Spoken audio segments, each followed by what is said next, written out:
Fala pessoal, quem tá falando aqui é o Pedro Estigarribia para mais um Leste Conexão. Então, gente, não esqueça, curtir, compartilhar, comentar. Vai lá em todas as redes sociais que nós temos. Nós estamos no Instagram, estamos na Amazon Music, nós estamos também no Spotify, nós estamos no YouTube, estamos no TikTok.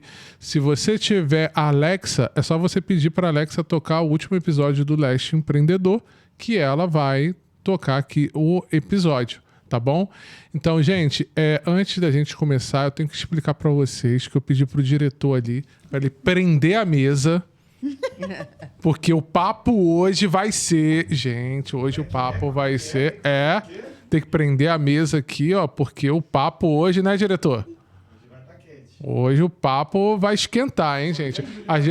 Exatamente. A gente já começou, inclusive, o episódio antes de começar... Porque aqui já rolou uma conexão, por isso que é Leste Conexão. E aí, meninas, como é que a gente vai fazer? Eu quero que cada uma conte a sua história desde lá do começo, lá.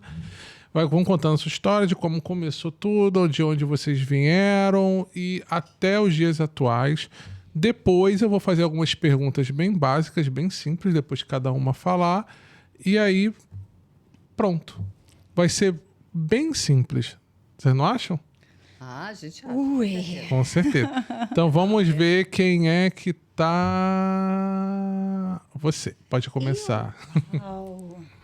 Bom, primeiro eu gostaria de agradecer o convite, né, do Pedro, do Leste Conexão, para estar aqui, para poder compartilhar um pouquinho da minha vida, né, com mulheres empreendedoras que estão também nesse mesmo anseio, né, de se elevar. Meu nome é Aniele Viviane, mas me chamam de Anne. Eu sou formada há 21 anos em odontologia e nessa área eu tenho atuado há 21 anos. Odontologia foi uma escolha de livre e espontânea pressão. Mais ou menos, né? Porque apesar de gostar bastante, brincar desde criança com motorzinho, com meu irmão... na minha casa sempre foi assim, você tem que escolher entre direito, medicina ou engenharia. Eu só tinha essas opções. A odontologia era uma subseção da medicina. E foi assim, né? Estudei, me formei em odontologia e seguindo o fluxo naturalmente, né? Trabalhei bastante, me especializei em endodontia. Fiz também pós-graduação na área de implantodontia e harmonização facial. A odontologia foi algo que sempre me preencheu muito, durante muitos anos, muita dedicação. Eu sempre busquei dar o meu melhor para os pacientes, se fosse no ambiente particular, no consultório particular ou na rede pública. Atuei também em Maricá, pela Prefeitura de Maricá, durante alguns anos, também oferecendo a mesma qualidade de tratamento que eu oferecia aos meus pacientes particulares. Não tinha diferenciação. Eram pessoas, muitas vezes pessoas que precisavam de um acolhimento até maior, né? Enfim, quando eu montei meu consultório particular, eu tinha saído de uma rotina bem estressante, de atendimento de mais de 20 pacientes por dia. Era uma pauleira. E no consultório particular eu já comecei a diminuir um pouco mais essa intensidade, mas comecei a me sentir aprisionada. Meu sentimento dentro do consultório era de que a vida estava passando lá fora e eu só via. Eu só sobrevivia. Eu entrava, eu atendia, dava o meu melhor, né? Passei a cuidar, realmente manter esse cuidado com o outro e esquecer um pouco mais de mim. Engravidei do meu segundo filho e aí nessa jornada toda, né, de mãe, de esposa, de empreendedora, eu comecei, né, como eu falei, a me sentir sufocada a ponto de ter um burnout. E foi aí que tudo mudou. Foi quando teve um episódio que eu conto bastante, que foi quando eu larguei o paciente na cadeira de boca aberta, literalmente. Né? Como eu falei, uma das minhas especialidades é endodontia. A gente coloca uma borracha assim, na boca do paciente para tratar o canal. E o paciente ficou do jeito que ele estava, porque a crise foi tão intensa que eu precisava buscar ajuda. Então, eu fui correndo para o consultório da minha neuropsiquiatra, pedindo uma ajuda, uma solução, o que está acontecendo comigo. E aí começa a minha jornada, né, em busca de respostas.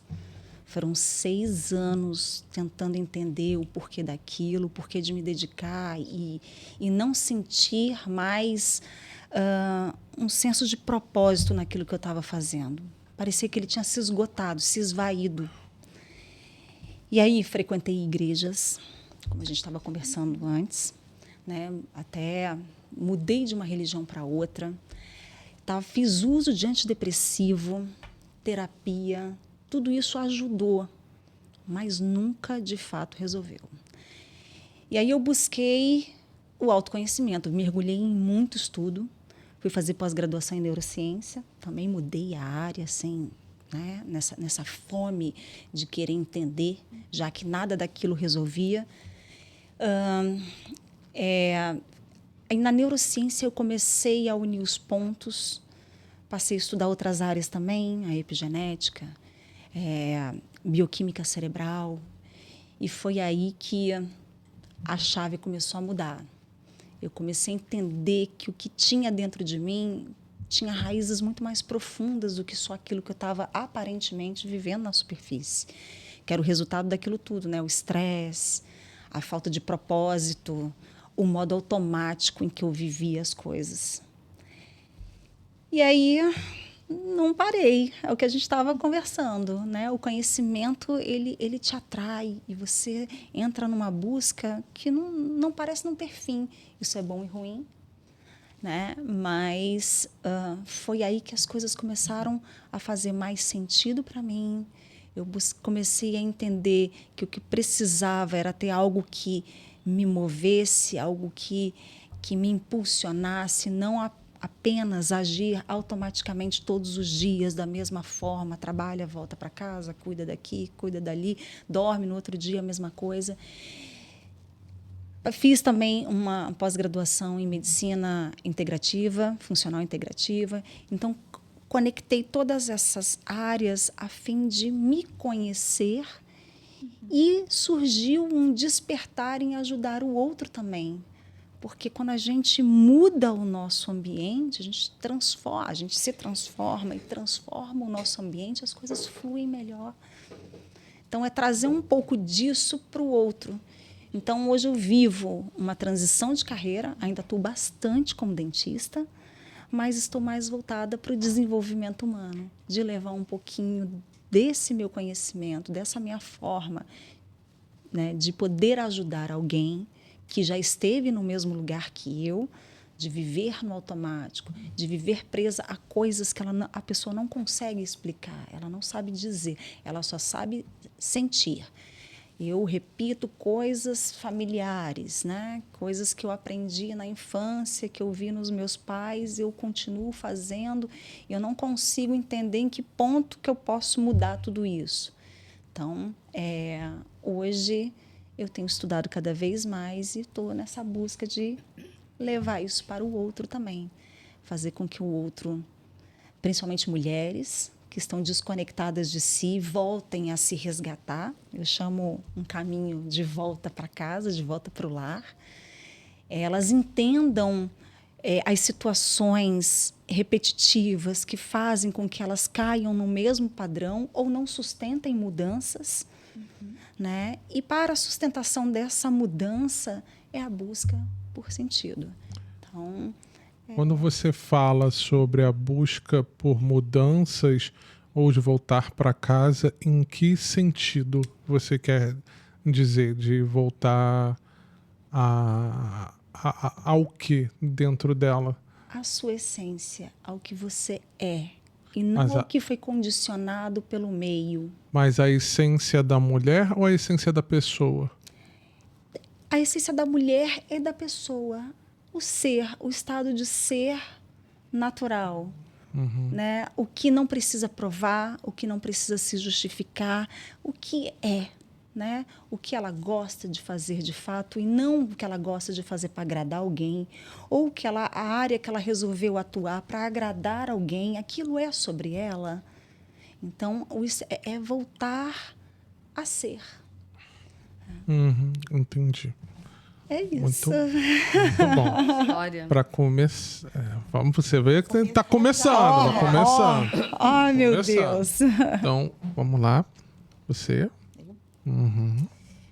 Primeiramente, boa noite. Muito obrigada pela oportunidade. Foi um prazer conhecer as meninas. Eu me chamo Beatriz. Hoje eu sou advogada, mas eu não comecei advogada. A minha primeira graduação foi iniciada aos 17. Eu sou formada em Ciências Biológicas, eu sou professora de Biologia. Eu exerci essa profissão por alguns anos, até 2020, mais ou menos, 2019, mais ou menos. Também sou técnica em meio ambiente e perita ambiental. Hoje deixei a minha carteirinha de perita expirar, porque não é a área mais que eu atuo, mas tenho toda a preparação para. O direito surgiu na minha vida de uma forma muito silenciosa. Por quê? Eu tinha acabado de me formar na faculdade, já era técnica, trabalhava com educação ambiental, trabalhava dentro de uma ONG. E surgiu um concurso do INSS, né? E aquela história, eu sou filha de uma pessoa concursada, né? Meu pai é marinheiro. E surgiu aquele papo de faz concurso. E na época não estava abrindo. Na época não estava abrindo para biologia. IBAMA tinha anos que não abria. E eu comecei a estudar para fazer o concurso do INSS.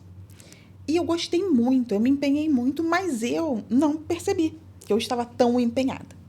O concurso veio, foi, e minha mãe falou assim, você reparou que você gostou muito de estudar isso? Falei, mas por que você não tenta direito? Falei, mãe, velha desse jeito, outra geração velha, gente. Gente, entrou pessoa completamente desconectada. E aí, em 2018, eu comecei a estudar direito na Cândido Mendes. E foi a melhor decisão que eu fiz na minha vida. Eu ainda atuava como professora, eu dava aula, inclusive no colégio que eu me formei no ensino médio. Pena dos professores que me viram como aluna e tiveram que me aguentar como colega de profissão. E eu comecei a fazer faculdade de Direito. Só que como eu já tinha uma graduação nas costas, eu já tinha algumas técnicas. Por exemplo, a minha ideia era começar o estágio o mais cedo possível. Mas, geralmente, faculdade de Direito, você não consegue estágio antes de 4º período se você não tiver um QI. E assim, eu sou a primeira da minha família a ter faculdade, então eu não tinha QI, era na raça. O que eu fiz? Hora complementar. Fiz curso, palestra, seminário, tudo que aparecia eu estava fazendo. E aí surgiu a oportunidade do meu primeiro estágio, que foi no INSS. Eu fiquei 2 anos lá. Foi muito bom. Principalmente para começar essa caminhada, para entender como é que funcionava. E logo em seguida eu saí do INSS e já engatei no meu primeiro escritório, né, que eu fiz estágio. Dele, eu já engatei no 2º, engatei no 3º, engatei no 4º. Eu fui um atrás do outro, passava entre 1 ano e meio e 2 em cada escritório. Teve um que eu cheguei a passar 3. E eu sempre quis advogar, então escritório sempre foi o meu objetivo. Eu sempre soube que eu queria advogar. Embora eu ainda não soubesse a área, né, porque direito é enorme. A gente já acha que direito é grande antes de entrar. Quando a gente entra, a gente descobre que é muito maior. Uau, é muito vasto. É muito. E uma coisa, eu sempre soube que eu nunca seria criminalista. Eu entrei sem gostar de direito penal, eu estudei direito penal e eu continuei sem gostar de direito penal. Assim, nunca foi uma dúvida, uma vertente, nunca foi opção. E até então, eu pensava em direito previdenciário, em atuar em direito previdenciário por conta do início, né? Mas aí, coincidentemente, todos os escritórios que eu trabalhei, salvo o primeiro, eu estava dentro do setor de direito das famílias e eu me apaixonei pela área. Então, eu já me formei, inclusive o meu TCC foi sobre os requisitos para o reconhecimento da socioafetividade. que eu milito muito relacionado à socioafetividade. E eu já me formei fazendo especialização em divórcio e engatando na pós em prática civil, né? Hoje eu estou atuando tanto com direito referente à saúde suplementar, quanto direito das famílias. E eu posso dizer que atualmente eu me encontrei. Estou feliz, sou feliz fazendo o que eu faço. É muito estressante. Tem dias que eu falo assim, meu Deus, meu Senhor. Mas vai dar certo e realmente dá. E realmente, direito é uma área muito difícil. Eu gosto muito do que eu faço. Eu não trocaria nenhuma peça da minha história. Eu não teria feito direito primeiro. Eu não deixaria de fazer biologia. Inclusive porque ser didática, saber passar o conteúdo é muito importante dentro da minha profissão, principalmente porque a gente lida com pessoas de diversas classes sociais. E hoje eu me sinto muito realizada. Eu tenho sonhos para conquistar ainda, né? O meu primeiro grande sonho foi ser professora de biologia, mas eu tenho outros sonhos hoje. Mas eu estou muito feliz, mas não estou acomodada. É isso. Opa. Muito bem. Muito bom. Agora, Vamos lá, boa noite, pessoal. Em primeiro lugar, agradecer a você pela oportunidade. Obrigada, meninas, por dividir a mesa com pessoas tão importantes, né? A Karine me trouxe para o leste. Eu sou Janete Silveira, sou artesã em acessórios femininos. E nunca, assim, a gente não nasce artesã, né? Tudo bem. Eu costumo dizer que todo grande negócio começa com uma história de amor ou com uma paixão. Comigo não foi diferente. Eu me formei em administração gerencial de serviços, já com os meus filhos criados, né? E eu sou uma apaixonada por acessórios, sempre fiz acessórios desde pequena e transformei a minha paixão no meu negócio. E eu fiquei pensando aonde começou toda essa história, né?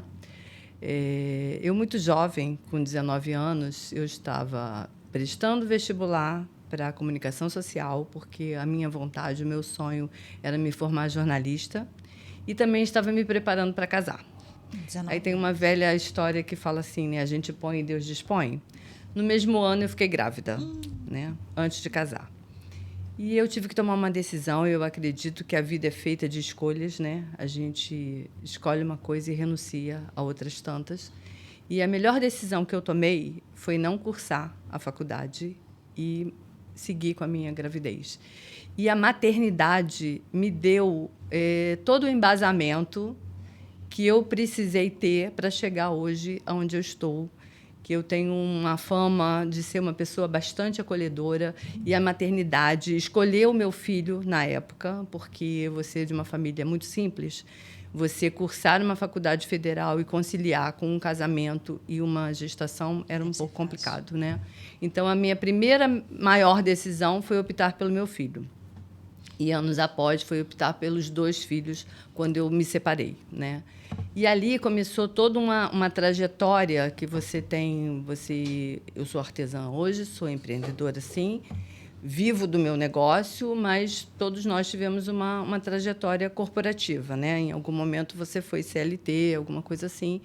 E como eu não cursei nenhuma faculdade, lembram disso? Eu fiz uma opção, e a opção foi o meu filho. E depois os 2, né? Eu fui me capacitar de maneira que eu tivesse condições de trabalhar sempre em empregos melhores, né? E nunca deixei de fazer os meus acessórios. Só que o acessório era uma atividade paralela, entendeu? Complementar. E eu sempre continuando com aquilo. Tive trabalhos corporativos, assim segui. E por que eu falei que foi a melhor decisão? Porque a maternidade me deu esse embasamento, entendeu? De ser acolhedora. E hoje eu trabalho com a autoestima das mulheres, exatamente como você, né?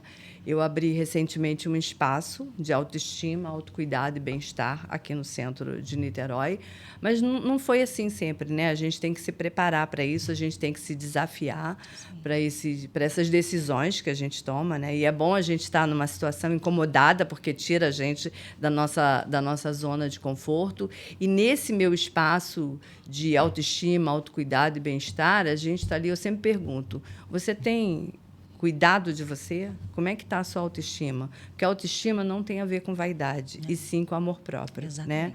Então, a autoestima com os acessórios femininos, porque eu acredito que uma mulher ou uma pessoa que ela é acolhida, ela floresce.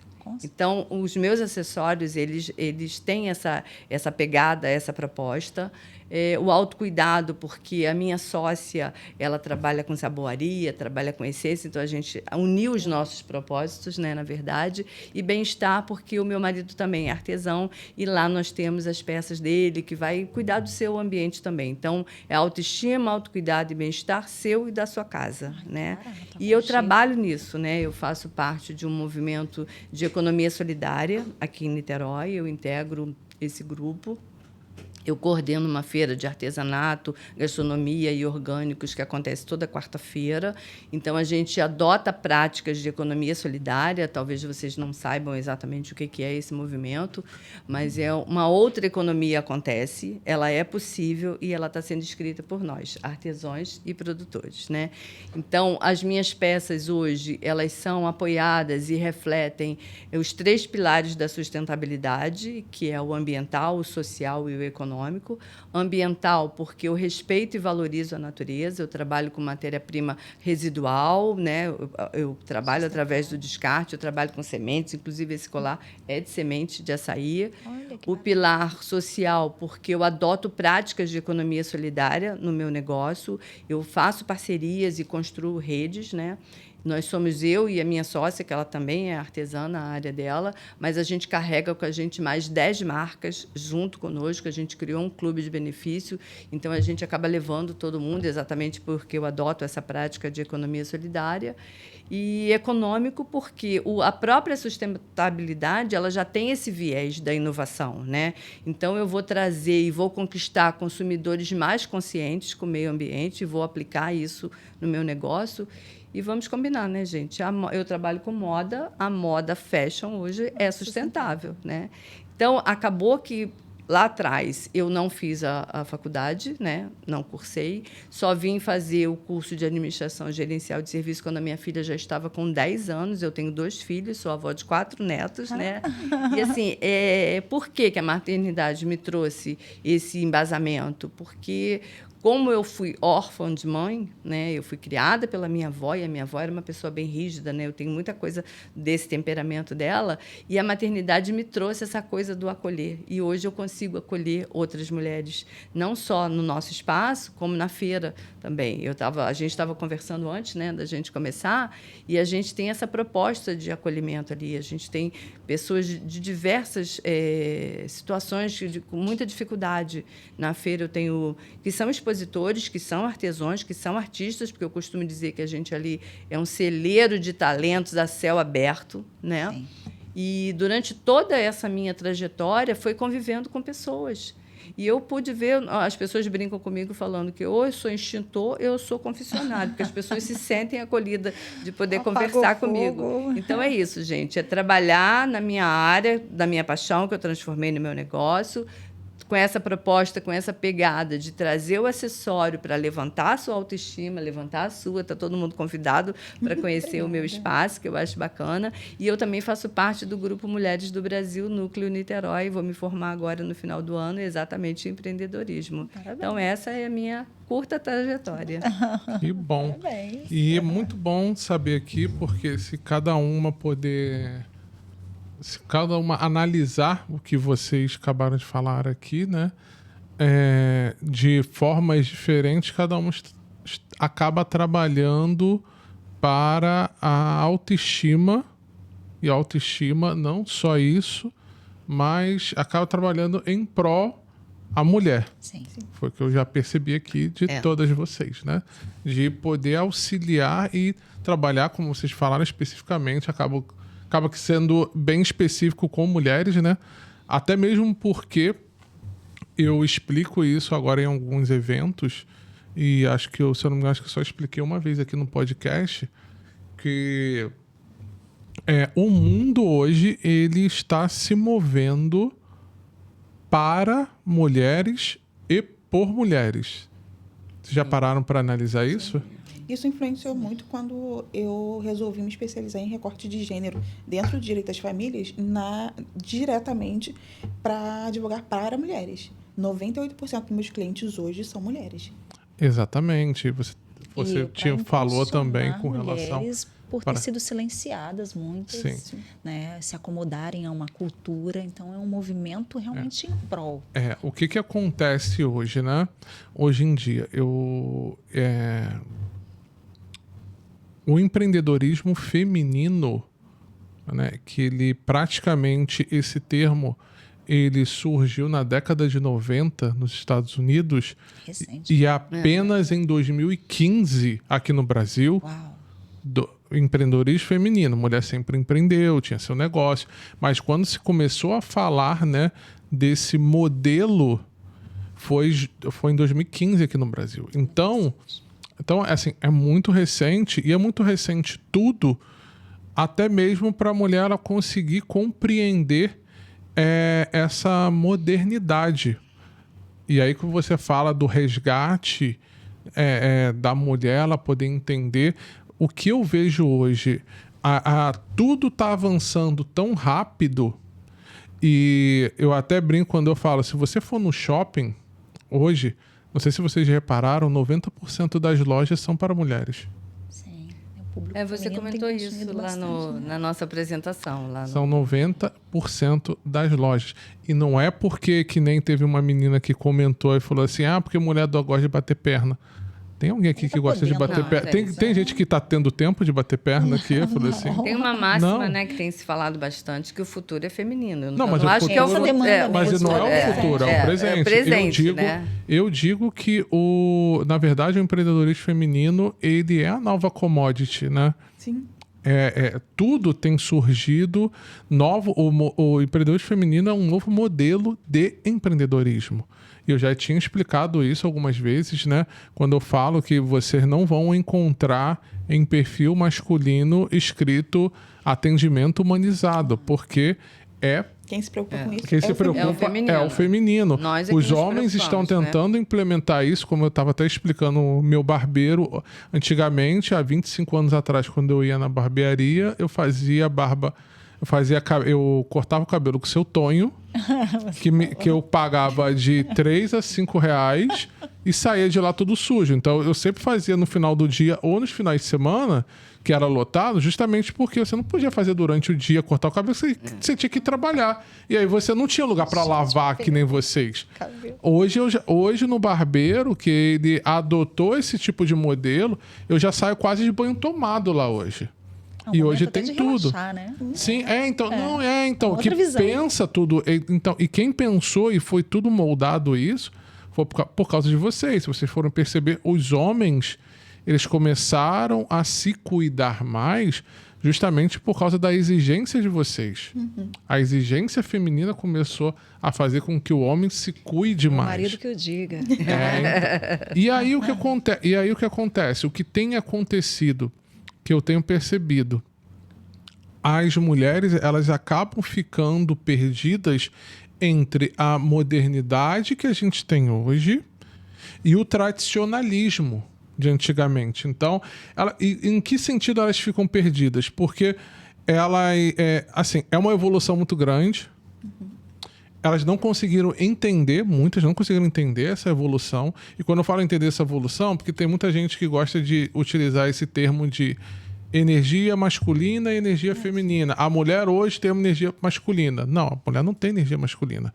Ela só não estava acostumada a tomar decisões que antigamente eram só decisões de homens. Como, por exemplo, hoje você gerir uma empresa, coisas que mulheres não faziam antes, uma empresa de 15, 20 mil pessoas, ou até menos, vamos colocar 100, 200 pessoas, você ter que demitir determinadas pessoas, ou você ter que tomar decisões mais assertivas, não era esperado de uma mulher, porque o que se espera de uma mulher é que ela seja delicada, sensível, uma fragilidade e entender melhor. Mas se você tem uma empresa, você tem um negócio e você está vendo que suas funcionárias elas estão te trazendo prejuízo, você não vai vir com delicadeza, com sensibilidade para elas. Você vai vir de uma forma assertiva, mas isso não é esperado de uma mulher, isso era esperado de um homem. Não era esperado nem que as mulheres dividissem o espaço de chefia. Exatamente. Quem dirá serem chefes sozinhas? Sim. Então, por isso que 72% hoje das mulheres, elas estão abandonando o corporativismo para abrir seus próprios negócios. Porque há pouco tempo teve uma CEO que ela estava ganhando 90 mil e ela resolveu pedir demissão para abrir seu próprio negócio para ganhar 20 mil. E ela estava sendo muito mais realizada tendo o seu negócio com 20 mil Ali de do repente já que... não era mais, ela não se Isso via mais é. naquele lugar, né? Exatamente. Como, por exemplo, os homens, eles estão investindo muito mais nas mulheres. Existem homens, obviamente, assim como existem mulheres que estão lutando contra essa modernidade. Se mantém no tradicionalismo. Elas estão... porque Os moldes. porque é uma luta mesmo. É uma luta, porque a modernidade é igual o que eu falo quando, na época que começou a surgir energia elétrica, os vendedores de vela não gostaram disso. E muita gente lutou para que continuasse as velas. Sim. Os Que não lampiões, tivesse... né? Hã? Lampião, a vela, né? Comercial, os né? vendedores de cavalos, eles não aceitaram bem a entrada dos carros. Sim. Então, hoje, com vocês no comando, até mesmo vai existir mulheres que vão lutar contra a gente não pode tomar o comando porque nós temos os nossos maridos, então nós temos que... Qual é a frase que é muito dita do tradicionalismo? Não, Que ser submissa. não é nem submissão. Você tem que submeter a missão do seu marido. Mas vem cá, você não pode ter a sua missão? Isso daí Engraçado, eu tenho uma... é uma quebra de paradigma, É uma sabe? quebra de paradigma e os homens, inclusive, eles não estão sabendo lidar Assustam. com Os isso. homens se assustam com as mulheres que estão mais à frente, que se sentem empoderadas e que podem levar isso para outras mulheres. Eles se sentem recuados, Mas, menores, Pedro, né? lá na muito nossa cultural. apresentação no Xerimbom, a gente tem sempre uns insights, né? Cada momento que a gente tem, cada encontro que a gente tem. E aí, as suas palavras lá me fez pensar quando é que eu comecei a empreender, na verdade. E aí, eu tenho essa coisa de eu perceber que a minha melhor decisão foi ter sido a maternidade, Sim. né? Que me Naquele transformou momento, né? como pessoa, que eu era bem rígida em vários comportamentos, embora eu tivesse 19 anos. Mas eu cheguei à conclusão que eu empreendia com 15 anos. Sim. Você entrou na faculdade com 17, né? E eu, com 15 anos, eu já empreendia, porque não tem essa coisa de você vender produtos de beleza. Com 15 anos, eu já vendia. E a minha tia teve que assinar por mim, né? Porque eu era menor, não podia ter conta, né? Então, ali, eu descobri Descobri, não, uma coisa que você já sabe, mas que está arraigada em você, está internalizada, mas que você não Mas deu você... aquele despertar, né? Sim. Então, com 15 anos, eu já empreendia. Tanto que a gente era bem simples, né?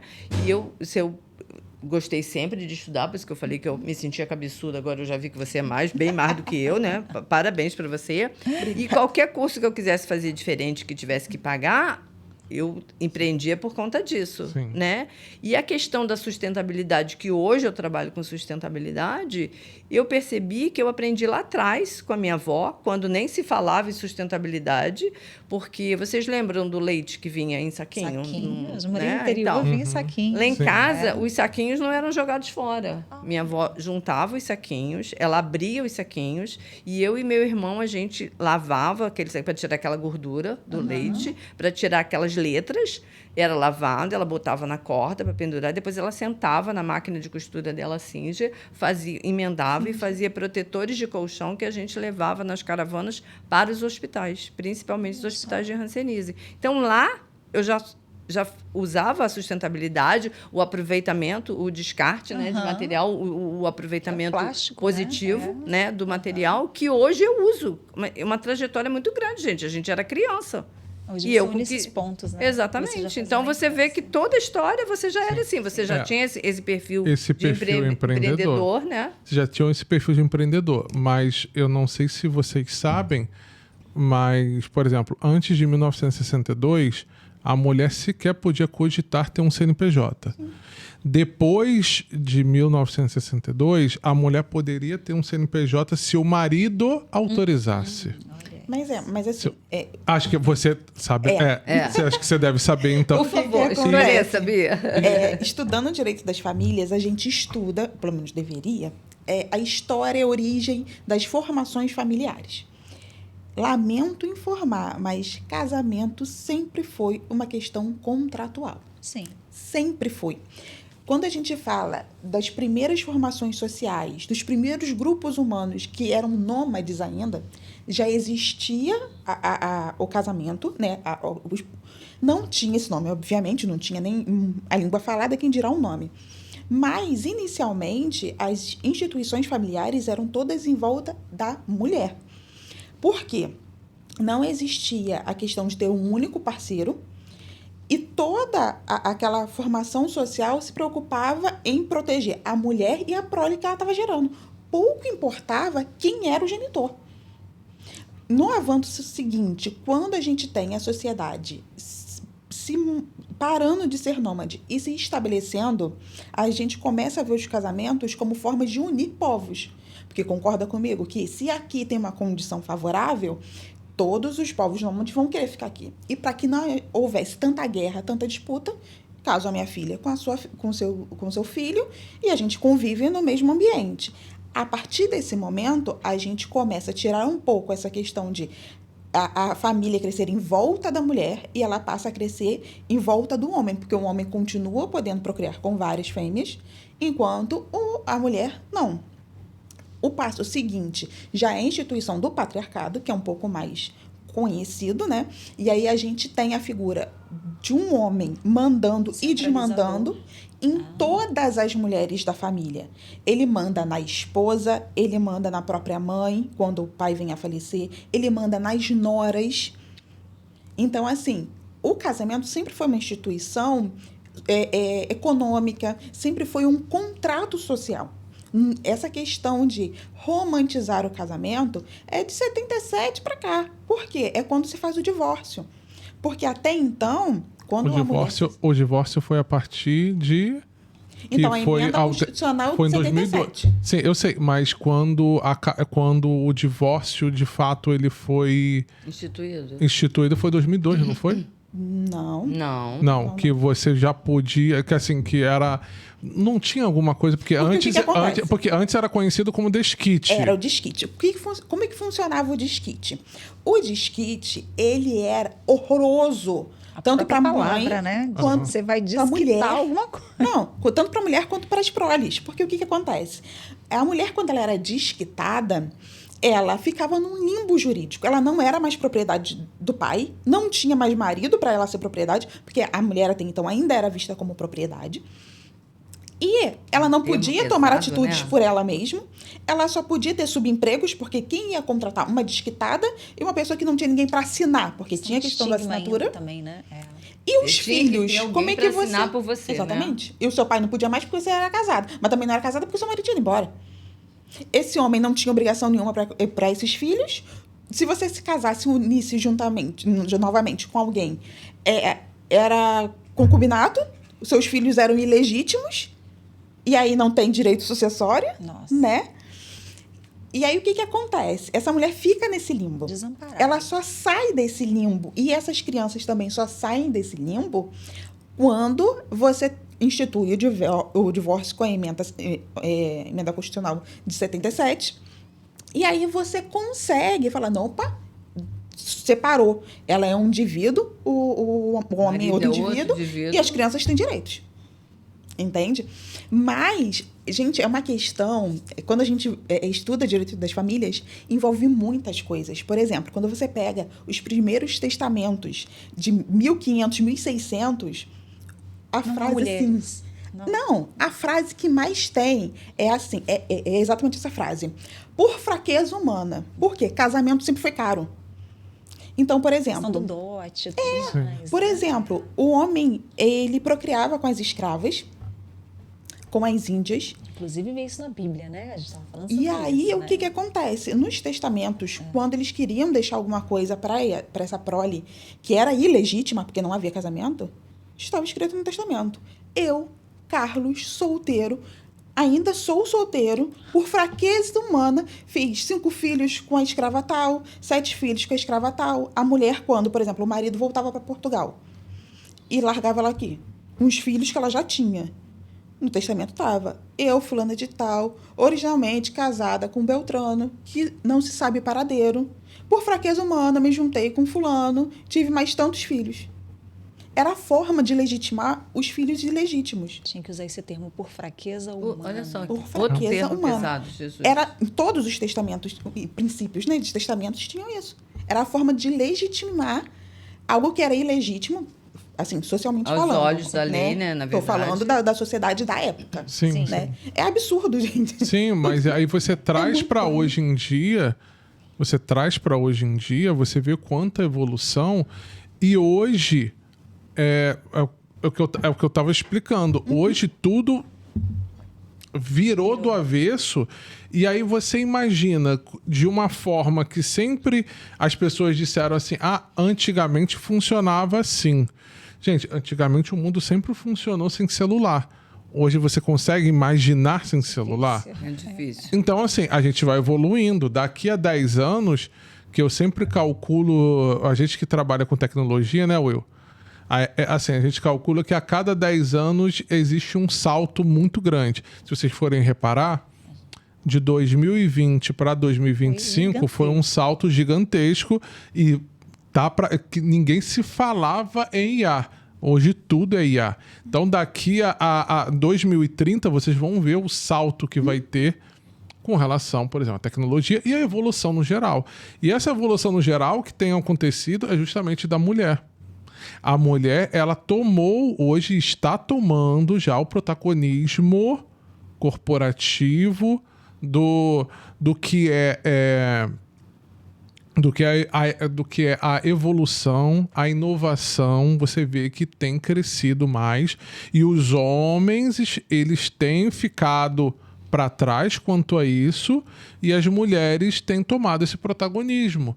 Então, mas isso eu falo que é um choque para a mulher. Como você estava falando, a mulher ela toma um choque por quê? Porque existe lá dentro dela, aquele ensinamento que teve desde pequena da cultura tradicional, que não tem como, assim, ficou implementado na cabeça dela e tá ali. Isso até geneticamente. Sim, A e mulher tá se ali. sente culpada. Sim, por então, avançar. ela hoje, ela se sente culpada por quê? Porque coloca uma mulher hoje, 35, 40 anos, coisas que não eram feitas antes com homens. Eu acho que nem hoje em dia é tanto cobrado quanto a mulher.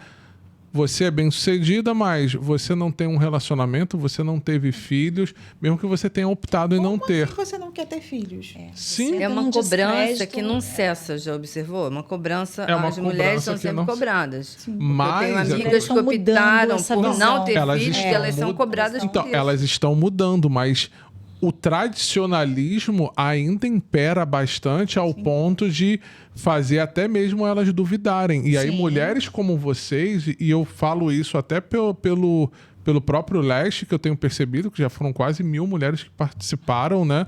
São 500 que estão no grupo. E eu vejo que é uma luta nisso. E tem gente que, eu vou te falar, que está lutando para querer voltar aos caminhos antigos. E a tecnologia, gente, Não permite Não isso. retrocede. Não Não tem não dá. Sabe o que acontece? Não. Pelo lado dos homens, eu entendo a dificuldade deles de entender que eles não são mais o centro do universo. Como assim? Até ontem meu pai era o centro do universo e quando chega a minha vez eu não posso ser o centro do universo. Por outro lado, eu também entendo as mulheres que têm esse receio. Por quê? É o que eu estava falando mais cedo. Nem todo mundo despertou para ter o ódio que tira da zona de conforto. Então, assim, aí eu vou bater de frente e vou... Porque, às vezes, a gente acha que o nosso sonho é ter uma família, porque foi condicionado que era para Naturalmente ter. de que era uma família. Será que eu vou bater de frente, vou fazer uma faculdade, vou ganhar mais que o meu namorado? Será que isso vai ser bom para minha família? É muito para se encaixar, né? Para pertencer. Eu Já que preciso todo mundo está ser- nessa... É um O que vai- sentimento de pertencimento que as pessoas têm, mas eu acho que é um pseudo-sentimento de pertencimento. Na Já tá verdade, é o impregnado. medo de não conseguir se encaixar em algum lugar. Porque, assim, o meu recorte social é esse aqui. se eu fizer esse caminho, eu saio daqui. Será que eu vou ter outro recorte social para me encaixar? O medo de ficar Tem sozinho. medo do desconhecido. Só que as pessoas têm que entender que o crescimento é solitário. É solitário. Assim Empreender é solitário. E né? quando eu falo Empreender é empreender é solitário. solitário, não adianta tentar. Empreender não precisa ser solitário, mas ele vai ser solitário. Sempre, Você sabe por que vai ser solitário? Que é você com você. Não, você sabe por que é solitário? Porque o empreender é um CPF, independente se você tem um CNPJ. Quando, para quem tem funcionários ou para quem tem contas para pagar, independente se você tem se tem ali um relacionamento ou não, é porque tem gente, não, mas se você tem um relacionamento, a pessoa pode te ajudar. Não, muita Não. gente pode. Não, e detalhe. Não é bem por aí. Sim, não, mas detalhe, todo mundo pode te ajudar. Mas sim. Mas você não quer ajuda, você quer. Foi o Você caminho. quer, você quer que por si própria aquilo ali se sustente. E também Porque aquilo- imagina você tá montando um negócio que é para prosperar, chega dia 5, você não tem dinheiro para poder pagar, beleza, você pode contar com ajuda, mas o que você queria era o contrário. Não E nessa hora, quem é que tá com você? É só você Você mesmo. pode contar com ajuda, Depende mas da na sua- verdade você gostaria de não ter que precisar. Exatamente. Né? E aquela velha história, né? Se der certo, o mérito é meu. Se der errado, a responsabilidade é minha. Mas você ainda precisa ter essa responsabilidade, Sim, sim. né? Por mais que você tenha uma rede de apoio, né, que está ali para te ancorar, né, para te apoiar, você realmente quer alçar novos voos, né? E essa questão do pertencimento, de você ter uma família, quando eu falei para vocês que a maternidade foi o clique para mim, porque o meu sonho era cursar comunicação social, ser jornalista e ter filho, estava numa distância muito grande, tá? Já era um novo pensamento.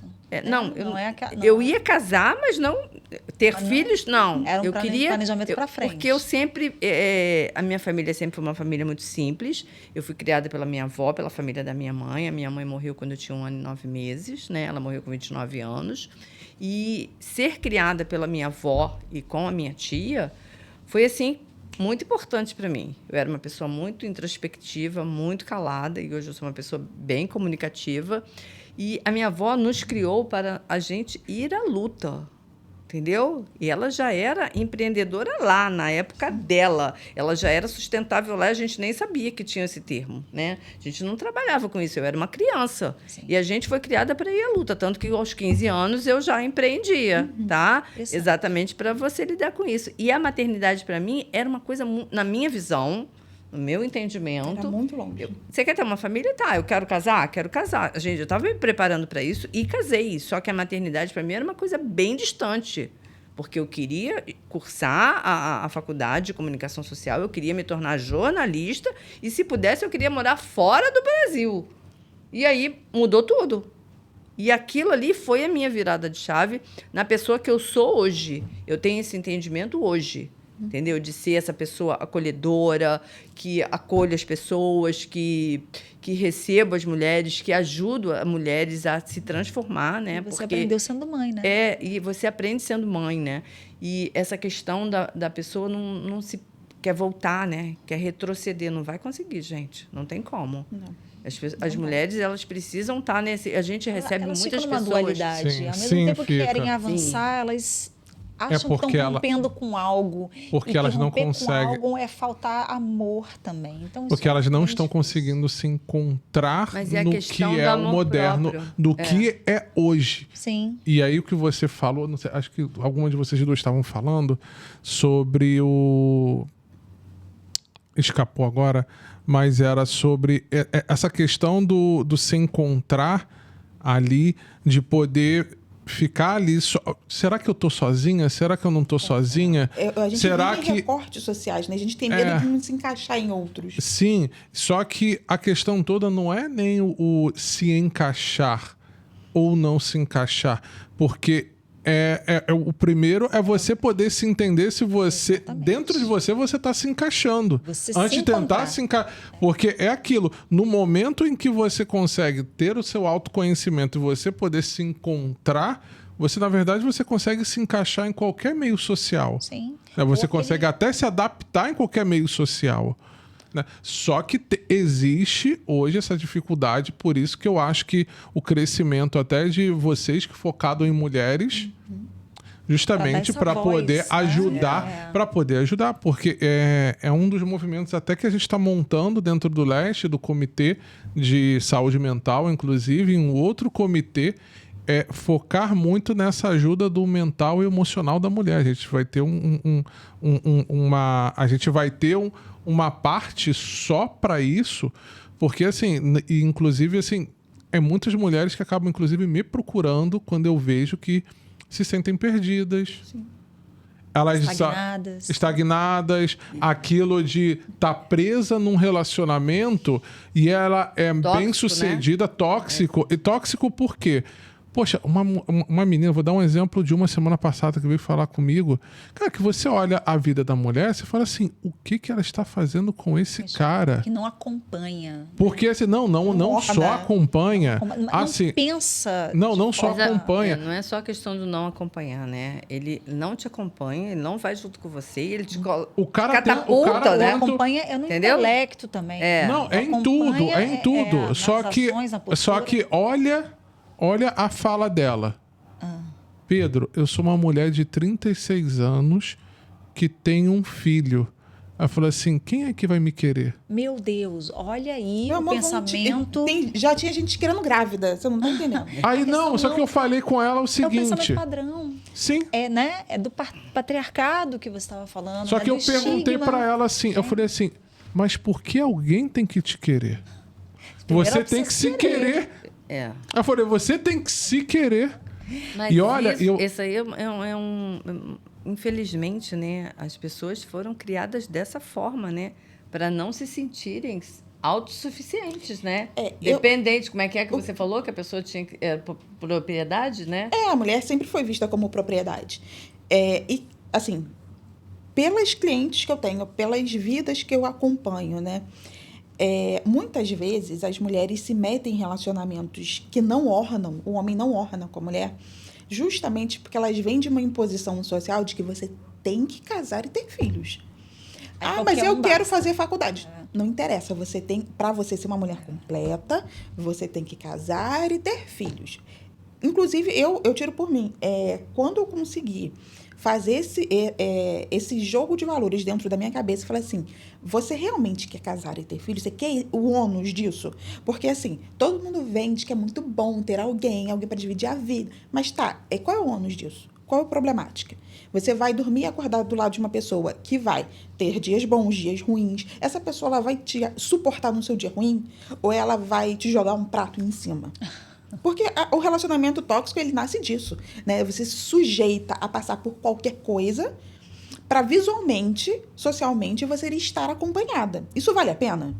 Para mim, o relacionamento tóxico, ele nasce muito antes disso. Entendeu? Mas ele nasce da falsa ideia da necessidade de ter alguém. Você já é completa. Você não precisa de metade da laranja, você não precisa de tampa para sua panela, você já é completa. Você já é um jogo Tramontina, você não precisa de mais ninguém. Alguém que entre na sua vida, ela tem que te transbordar, ela tem que te dar a mais. Se a pessoa te dá exatamente o que você já pode se dar, não tem porquê. Foi exatamente o que o Pedro falou agora, na fala da menina, né? Se alguém vai te querer com o filho, né? Quer dizer, isso porque já deve você tem ver um que se aceitar. Em casa, já deve ter visto em casa a mãe se submeter, que já deve ter visto a avó. Então, é um comportamento que você vai só... Aí, para você quebrar esse padrão, né, de mulher... comportamento dentro da sua família, né? Porque provavelmente a avó dessa pessoa, a mãe dessa pessoa, alguém, né? Criou esse modelo comportamental para ela e ela vem repetindo isso, né? Gerações atrás de gerações. Teve uma que ela participou em maio e justamente teve assim, um monte de gente... Por incrível que pareça, nesse dia, tinham 23 palestrantes, mulheres, contando a sua história. Eu achei até meio assustador, porque desses 23, 11 eram mulheres que estavam sofrendo abuso. Doméstico. Violência doméstica. Violência abuso de manipulação, né? psicológica físico, e tudo. Ao ponto de eu ficar assim, É muita repetição, Pedro. Gente, isso aí o que está acontecendo? E aí teve uma que procurou mês passado, que ela falou que ela enxergou por causa das histórias das outras mulheres, ela conseguiu enxergar, conseguiu se Ela libertar. Porque ela achava que o problema do negócio dela não prosperar era qualquer coisa relacionada ao externo. A economia. Qualquer coisa relacionada ao externo. E ela ficou completamente impressionada como o negócio dela deslanchou quando ela resolveu, falou assim, aqui não mais. Aqui não mais. A casa é minha, eu que comprei. O negócio é meu. Eu ganho mais do que você. E você ainda quer me colocar para baixo ainda, dizendo que eu sou inferior a você. Essa virada de chave, cada um tem um processo, né? Para chegar nessa virada de chave. O dela foram 5 anos. Olha só, para você mulheres ver. que passam mais de 20 Sim. presas E eu a vou isso. te dizer uma coisa, hoje em dia já está mais fácil a mulher identificar quando se trata do marido. Mas ainda romper é difícil. Sim, mas sabe o que é mais difícil que identificar quando é marido? Quando é o próprio filho. Porque acontece muito, principalmente em situações que a mulher escolhe ela, fala assim, olha só, vamos separar porque não está dando certo. Sim. E aí o filho joga para a responsabilidade da mãe, quer cobrar coisas da mãe e acaba violentando essa mãe em vários quesitos. Por exemplo, eu não tenho o melhor estudo, eu não posso fazer faculdade particular por culpa sua, porque você se separou. Mas a mulher não tem que se separar, porque a mulher tem que... Acontece. Mas muitas vezes influenciado pela opinião do pai. Do pai. Pelo contrário, muitas vezes, esse pai nem sumiu. Lembra que a gente estava falando mais cedo sobre a terapia? Culpa a mãe pelo pai. É mais fácil culpar a mãe do que quem sumiu. Sim. Porque quem sumiu tem boas memórias. Você não, você me deu não. Você me educou. Sim. Você fez o papel A difícil. pessoa que ficou foi a pessoa que impôs o limite, né? Que te deu não, né? Então, a mulher tem essa dificuldade, tanto quanto parceiro, quanto filhos. Agora, deixa eu fazer uma pergunta para vocês. Se hoje vocês voltassem no tempo, encontrassem o eu de vocês de 18 anos, Lá vou eu para os meus 19 anos, né? Lá Os atrás, 18 tudo anos. começou, né? O que vocês diriam? Ela te pede um conselho. O seu eu de 18 anos está te pedindo um conselho. O que vocês diriam para o seu eu de 18 anos? Quem começa? Quem começa? Pode começar. Eu diria... Era você? Desculpa. Não, Não, qualquer você. um. Ah, tá. Eu diria para mim, lá atrás, de 18 anos, que para mim já foi um ano mais à frente, né? Que foi os 19, foi quando tudo virou. Segue o seu instinto, né? Foi exatamente isso. É poderoso. É poderoso, porque eu era uma outra pessoa ali, lógico, né? Você é uma jovem com 19 anos, é uma história. Hoje, com 64, né? 2 filhos, 4 netos, é outra história. Mas eu me vendo, e eu fiz essa retrospectiva, né? Até por força do trabalho, né? De tudo mais, que ali, se eu tivesse escolhido cursar a faculdade, tudo mudou. Eu segui o meu instinto, eu segui o meu coração, na verdade. Porque lembra que eu falei que a maternidade, para mim, era uma coisa muito distante? Então, eu diria, faça. Você fez bem feito essa história. Se você seguiu o caminho. Eu escolheria de novo o meu filho e novamente, vou ficar emocionada, mas escolheria de novo os dois. De novo. Com certeza. Eles me mudaram. Eles construíram essa mulher que eu sou hoje. Parabéns. Entendeu? Para você. Nossa, ela me emocionou. Eu fiquei emocionada, desculpa. Eu acho que eu diria para mim mesma que tudo aquilo que eu estava vendo, talvez ouvindo, presenciando, eu não tive escolha. E que aquilo ali era o que cada um trazia sobre si. E que tinha sido a melhor forma. Eu falo isso assim até com relação aos meus pais. Não que eles tivessem sido pais ruins, mas eles puderam proporcionar tudo aquilo que eles entendiam, né? O que foi o melhor deles. Mas o melhor deles veio carregado de muita repetição de padrões.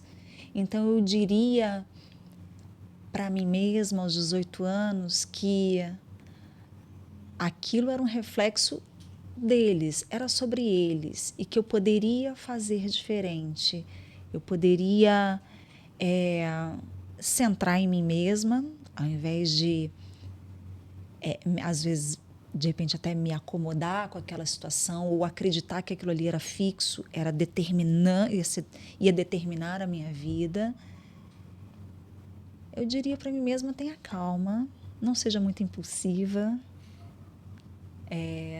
reflita bastante, e o que você está vendo não é sobre você, é sobre o que eles carregam. E que você tem também o poder de mudar e fazer diferente daqui para frente. Eles não souberam, mas você pode fazer diferente.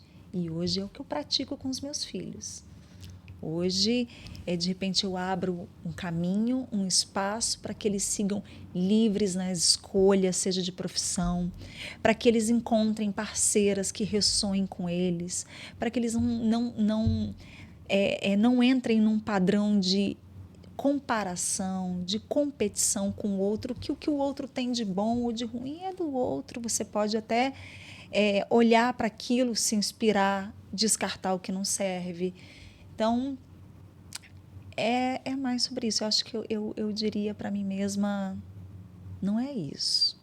Esse olhar é material, é sobre eles. Sobre você, volte-se para si mesma, se conheça, que você vai despertar para um outro mundo, mesmo no mesmo ambiente. Então, era isso. Beatriz? Eu falaria principalmente para eu cuidar da minha saúde. E que vai ser muito difícil, muito. Você não tem QI, você não tem referencial, você vai fazer sozinha. Mas você vai indica, fazer. Né, que você está falando, que não é o intelecto. Não. Você vai fazer, mas cuida da sua saúde para ter energia para fazer, porque vai ser muito difícil antes de dar certo. Muito bom. Agora, um assunto para a gente poder fechar. Não sei quanto tempo que vocês estão no grupo, acho que tem pouco tempo, né? Não sei se vocês ficaram sabendo de uma menina que acabou se matando mês passado, que fazia parte do Leste. Eu soube, ela fazia também parte de outro grupo. Ela fazia parte do Leste, ela ia ser uma das integrantes do Leste, inclusive. Jovem, né? 20 e poucos anos. Jovem, tinha 29 anos, e que ela se matou. Meu Deus. Ela já não estava bem há um tempo, por diversos aspectos, diversos aspectos que, inclusive, a gente discutiu aqui. Com ela. Hã? Com ela aqui. Com ela. Não. Não, A gente aqui na mesa aqui hoje que a gente discutiu, Sim. diversos aspectos que a gente discutiu, acabou acontecendo isso. Sim. Sabe? E engraçado que, assim, esses episódios, inclusive você estava falando que você estava vendo, né? No dia que publicaram lá no grupo que ela fez isso, eu postei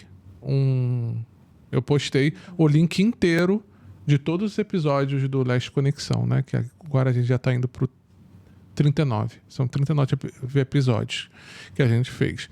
Uma menina me procurou 2 dias depois e chegou e falou assim: Pedro, você não sabe que você salvou minha vida. Olha isso.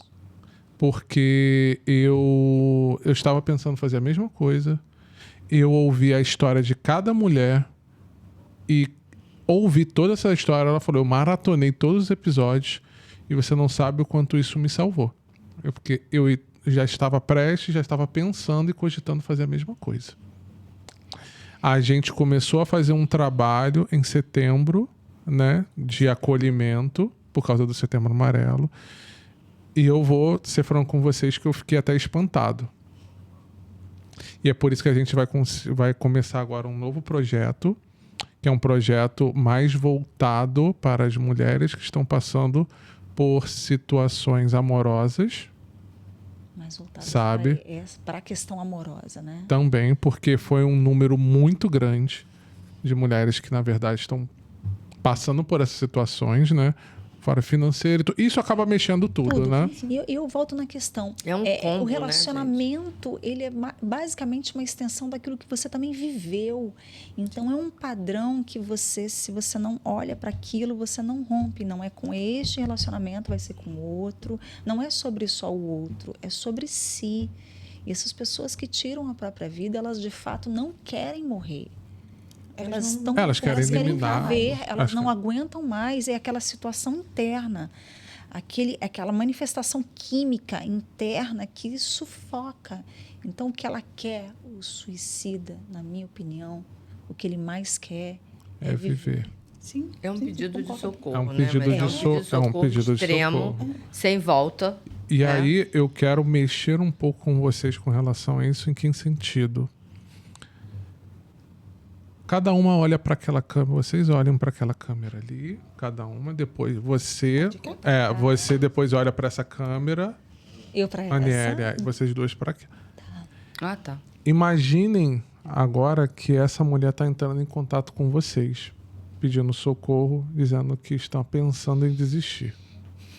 E deixa, por favor, uma mensagem para ela. Pode começar. Para aquela câmera ali. Eu preciso Digerir. ainda processar, porque não é fácil. Eu falo isso porque não é fácil, porque eu já vi de perto, dentro da minha família, a pessoa se pendurar na janela, assim, e dizer que vai, e eu vi sucessivas vezes. E essa pessoa sofre disso até hoje. Não é mulher, mas é ser humano. A problemática é a mesma. E o que eu diria para ele, talvez eu dissesse para ela, é que ela precisa. É difícil você dizer num momento desse para a pessoa centrar em si, mas e dizer que esse estado químico ele está operando dentro dela. É bioquímico. É um funcionamento padrão que ela aprendeu desde a infância, desde situações da infância que a fizeram enxergar daquele jeito, como incapaz, como insuficiente, e que aquilo é a visão do outro, muitas vezes projetada nela, dos cuidadores, geralmente, de um pai, de uma mãe, de uma cobrança, de um avô, de uma avó, de uma tia. Quem foi seu tutor?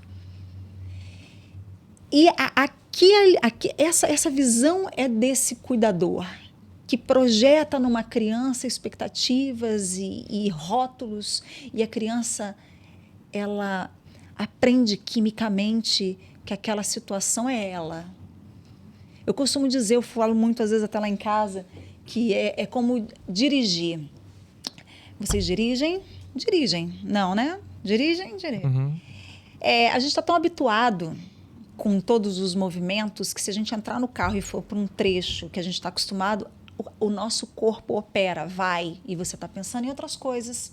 Você está viajando em diversas outras coisas, mas o nosso corpo aprendeu quimicamente e memorizou todos aqueles movimentos que você faz. Quando você está na autoescola, você tem que pensar em botar o cinto, olhar o retrovisor e tudo mais. Então, isso é aprendido desde a infância, a se sentir assim. Os ambientes em que você frequentar, eles vão sempre te mostrar esse seu estado. Porque é o que você ressoa. Não adianta uma pessoa que, eu sou maravilhosa, mas por dentro não se sente, achar que vai encontrar lugares onde as pessoas vão achar que ela é maravilhosa. Não, vão encontrar pessoas que vão depreciar. Uhum. Porque é aquilo que ela está atraindo. Então, eu diria para essa pessoa que eu sei que ela quer viver e que isso tem jeito. E começa quando ela resgata ela mesma. Ela entende que quem está na central de comando é ela, não é aquela química que foi desenvolvida desde a infância. Porque foi ali a raiz de tudo. Então, recentemente também a gente teve um ex-marido de uma amiga do meu marido que também tirou a vida. E quem olhasse para ele diria, não, mas é bem-sucedido. É material. É isso. Não é sobre isso. Ele sempre se sentiu insuficiente. Ele poderia ter o carro que fosse. Ele poderia ter o salário que fosse, apesar dele ser empreendedor, ter sido empreendedor. Ele tirou a própria vida. Não é sobre isso, é como você se sente. E como você se sente é algo que é formado lá na infância. É como alguém te ensinou ou determinou e disse quem você era e você acreditou naquilo. Então, A pessoa quer viver longe desse padrão memorizado. E isso tem jeito. Começa com o resgate de si. É verdade. Beatriz? Eu sou um pouco mais objetiva porque eu acho que nesse momento, e é uma verdade, ninguém está sentindo a dor que você está sentindo porque a dor é sua. Mas tem alguém, tem alguma coisa. Geralmente, quando a gente está nesse tipo de looping, a gente acha que ninguém vai sentir nossa falta, que a gente não é querido por ninguém, mas você vai ter, nem que seja um cachorro caramelo, você tem um pai, uma mãe, uma tia, um melhor amigo que vai sentir sua falta. Embora a gente não deva viver em função de outro, às vezes o gatilho pra gente desistir é justamente achar que não tem nada que te prenda aqui. Ah, eu posso fazer isso porque não tem nada que me prenda a vida, mas tem. Sempre tem, e usado como forma de superação é muito bom. Então, se prenda ao que te prende. Se é um tio, se é uma mãe, se é um cachorro, se é um papagaio, se é um periquito, se prende ao que te prende aqui. Agora. É forte, né, essa reflexão, porque como eu trabalho com materiais sustentáveis, o que isso tem a ver com a reflexão? Tem a ver porque é o que eu falei no meio da nossa conversa. Toda pessoa que é acolhida, ela vai florescer, independente do sexo, né? E não importa o quanto você foi podada, o quanto arrancaram de você, o quanto fizeram você acreditar que você não servia para nada, ou que alguém não ia te querer por conta disso ou por conta daquilo, você tem raízes em você. E se você tiver acolhimento, porque nenhum de nós é uma única coisa, né? A gente não é uma coisa só. E nenhum de nós está sozinho. Então, não vá por esse caminho. Não desista de você, da essência que tem em você, porque você vai ter rede de apoio, você vai florescer. Não importa quanto você foi podada. Porque a gente é podada durante toda a nossa caminhada. Você não pode isso, você não pode aquilo, você não faz assim, você não faz assado. E você acaba acreditando nisso. Nem todas as pessoas vão ser como a gente, que vão ter essa chave de virada. Essa menina, lamentavelmente, não teve, né, essa chave, né? Então, não enverede por esse caminho. Acredite que você é capaz de florescer e de renascer, e você vai renascer, com toda certeza. Muito bom. Meninas, eu acho que vocês se conectaram um pouco, né? Bastante. Pô, eu acho que bastante. Olha, Acho que desde o início, né, gente? Bom, a mesa... A mesa tá aguentando aqui, tá balançando. A mesa ainda tá aqui. Tá firme, A mesa tá ainda firme. tá aqui. Isso aí. Então, meninas, obrigado, tá? Pela participação de todas vocês, tá? E, gente, não esqueçam de assistir esse episódio. Não esqueçam de seguir todas as nossas redes sociais, vocês vão encontrá-las lá também. E até a próxima. Obrigada. Valeu.